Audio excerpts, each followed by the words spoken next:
আগে চেক করো, তারপরে বিশ্বাস করবা, ঠিক কিনা? তাহলে এখন থেকে একটা কিছু শুনলে বিশ্বাস করবেন?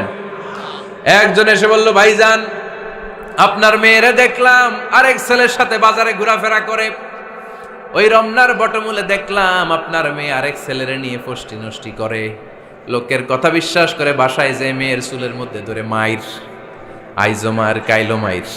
এরকম হইতে পারে না? হয়তো ওই লোক আপনার মেয়ের মতো দেখতে আরেক মেয়েকে দেখছিল। এরকম হয় কিনা সমাজে? একজন এসে বললো, ভাই আপনি এখানে ভাবিরে তো দেখলাম ওই জায়গায় আরেক লোকের সাথে ঘোরাফেরা করতেছে, খবর রাখেন না বাসা? আপনি রেগে মেগে, ঘটনা কি? আমার খেয়ে আমার পরে আরেকজনের সাথে, যে এই বাড়িতে যে মায়ের, কোনো কথা নেই। দেখবেন যে ছোট্ট মারামারি থেকে এই ঘটনা অনেক সময় বিচ্ছেদ বা ডিভোর্স পর্যন্ত গড়ায়, ঠিক কিনা? ওই যে শোনা কথায় কান দিচ্ছেন, ফাতাবাইয়ুন, আপনি চেক করেন নাই। হয়তো আপনার স্ত্রীর মতো দেখতে বা আপনার স্ত্রী যে জামা পরে, যে পোশাক পরে, এরকম পোশাক পরে আরেক নারীকে দেখছে, আপনার বউ না এটা। আপনার মেয়ের ব্যাপারে যে তথ্য দিয়েছে এটা সঠিক নয়, সে আপনার মেয়ের মতো আরেকটা মেয়েকে দেখেছে, এসে আপনার কাছে বলে দিছে, আপনিও বিশ্বাস করছেন। ভেজাল আছে না নাই? এই ভেজালগুলোকে থামানোর জন্য কোরআনে এই বিধানগুলো নাজিল করেছে কে? তাহলে ফরিদপুরের ভাইয়েরা, সমাজটারে সুন্দর রাখার তথ্য একটা শুনলেই বিশ্বাস করবেন না। সিলে কান নিয়ে গেছে শুনলেই সিলের পিছনে দৌড়, নাকি? কি করবেন?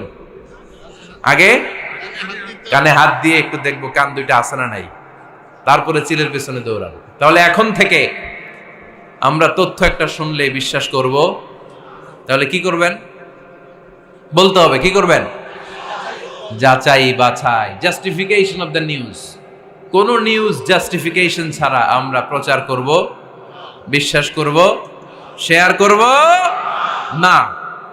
আল্লাহ বললেন, ইয়া আইয়ুহাল্লাযীনা আমানু লা ইয়াসখার কওমুম মিন কওম। ওহে আমার ঈমানদার বান্দারা, শোনো শোনো, খবরদার কখনো কোনো মুমিন বান্দারে ঠাট্টা করো না, অবজ্ঞা করো না, ঠাট্টা করো না।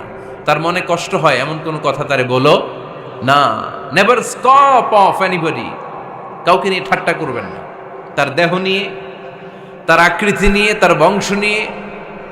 এক লোকের বাবা ছিল চোর, কিন্তু তার ছেলে অনেক ভালো। আপনি কি তারা বলতে পারবেন তুই চোরের ঘরের চোর?